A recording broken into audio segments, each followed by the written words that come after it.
Book 6 begins the closing out of the first half of the book. After reading this book, we are at the halfway point, which is somewhat a shift in the telling aspect of the events that occur. There are a few new characters that are introduced. The Sibyl of Cumae, who is a priestess who takes Aeneas to the underworld. Charon, the ferryman of the river Styx, and he guards the river that runs through the underworld. And most people that are died and have made it to the underworld must give him a payment, which is typically coins on the eyes of the dead person as a basically their pass to get over into whichever aspect of the underworld. However, since Aeneas has not died, he has to come up with a different type of payment for him.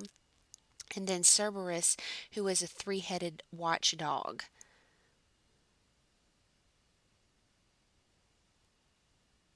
Aeneas has been instructed that he must meet with the Sibyl. Aeneas seeks out the cave of the Sibyl and waits for her in the beautiful temple of Apollo, which is carved with different scenes of the life of Daedalus. And you may be familiar with the story of Daedalus and Icarus, which the book also gives a more in depth account of that. And it's an interesting story that goes along with some of the Greek mythology stories that take place. The Sibyl then becomes possessed by Apollo, who predicts that a great war is going to take place in Italy, and also gives Aeneas warning of the continuing harassment by Juno. Aeneas then asks the Sibyl to lead him to the underworld so that he may visit his father, who is down there. And while he is down there, he must take a golden bough to the underworld, and this is where the payment must go to Charon. And it is good to note that as he takes the golden bough, one immediately grows back, and that is a sign that he will make it through the underworld.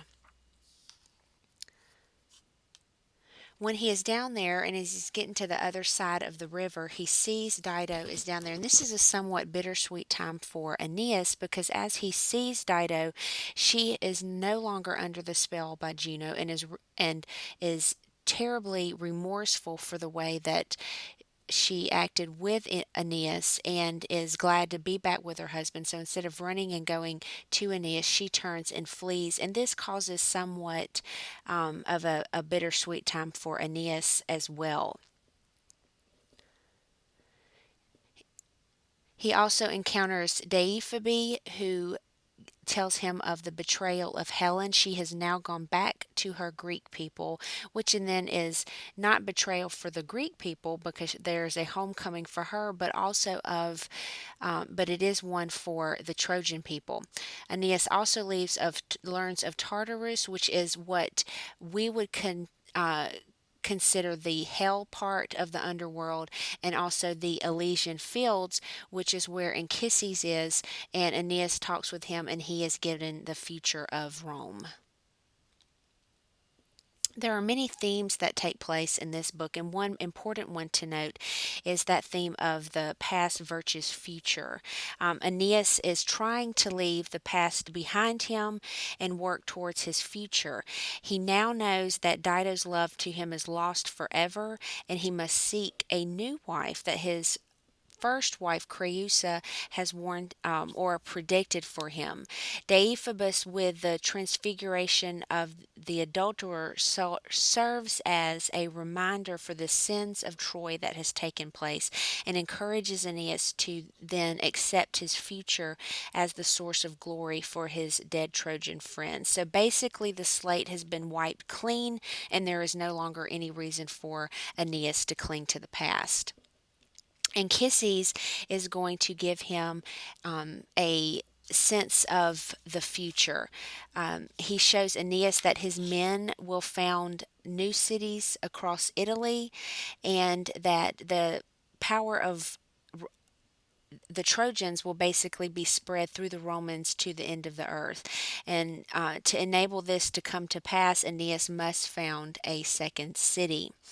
There are also other friends or other countrymen, Trojans, who have suffered as Aeneas has, and he is not alone. And Anchises lets him know of that. And with the continual references to heroes who have suffered, this is again paving the way for Aeneas to be addressed as a Roman. And with this, there is a transfer of allegiance from the past to the future, from that of barbaric to more civilized, from Trojan to Roman, and that is the message that Anchises is trying to give here.